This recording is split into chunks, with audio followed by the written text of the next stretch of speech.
Negotiating a raise is one of the most nerve-wracking moments in any career.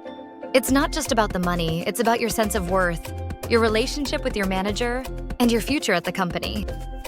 For many, the thought of asking for more can trigger anxiety, self-doubt, and even a bit of imposter syndrome. But what if you could approach this conversation with confidence, backed by science and strategy, instead of nerves and guesswork? Let's break down the evidence-based steps that can help you negotiate your value and turn a stressful meeting into a professional milestone. First, timing is everything. Before you even think about scheduling that meeting, pay attention to the mood of your organization. Research shows that people are more generous and open to requests when they feel a sense of abundance. So, if your company just landed a big client or announced a strong quarterly result, that's your window. These moments put your manager in a positive, forward-thinking mindset, making them more receptive to your proposal. But timing isn't just about the company's mood, it's also about your own recent achievements. Thanks to something called recency bias, your manager is more likely to remember what you accomplished last week than a project you finished months ago. So plan your request right after you've delivered a big win or made a visible impact. You want your value to be fresh in their mind, not something they have to dig up from old emails. Next, let's talk about preparation. One of the most powerful tools in negotiation is the anchoring effect. The first number mentioned in a conversation tends to set the tone for everything that follows. If you start by asking if there is room for an adjustment, you're letting your employer set the anchor, and it might be lower than you'd like. Instead, come prepared with a specific, data-backed figure. Use reliable market benchmarks to show what someone with your skills and experience is worth. This shifts the conversation from what I want to what the market says, making your case more objective and less personal.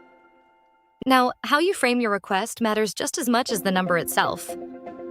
Many people see negotiation as a tug-of-war, where one side's gain is the other's loss.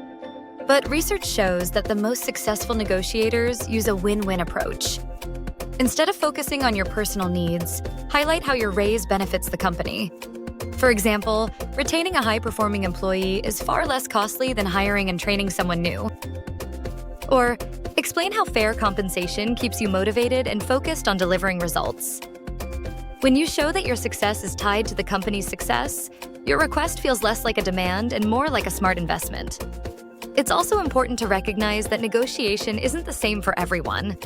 Studies have found that women who negotiate assertively can sometimes face unfair backlash, being seen as less likable or not team players. While this is a systemic problem that needs to change, there are strategies that can help navigate it. One is the relational account approach, justifying your request in a way that shows you care about the team and the organization. For example, you might say, "We achieved these goals together, and my role in leading that effort has grown." Or, mention that a mentor suggested you explore a salary adjustment. These strategies can help soften resistance and keep the conversation positive. Before you walk into the meeting, build your value portfolio. Don't assume your manager remembers everything you've done. Prepare a one-page summary of your achievements, focusing on measurable results, cost savings, efficiency improvements, expanded responsibilities, and positive feedback from clients or colleagues. This evidence makes your case stronger and gives your manager concrete reasons to support your request. But what if the answer is no? In negotiation theory, your BATNA, your best alternative to a negotiated agreement, is your safety net. If a raise isn't possible right now, consider negotiating for non-monetary benefits. More vacation days, flexible work arrangements, or a commitment to revisit your salary in 6 months with clear goals attached. These options can still add value to your role and show that you're thinking long-term. Negotiating your salary isn't about being pushy or ungrateful. It's about recognizing your worth, communicating it clearly, and approaching the conversation with professionalism and empathy.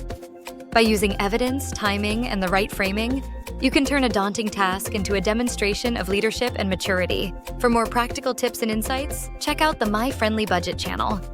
You might enjoy watching the video, "The 6 Sophisticated Sales Tricks That May Drain Your Wallet," or "Managing an Income Drop, 30 Practical Strategies to Regain Control." And if you found this guide helpful, don't forget to like and subscribe. Start building a brighter future.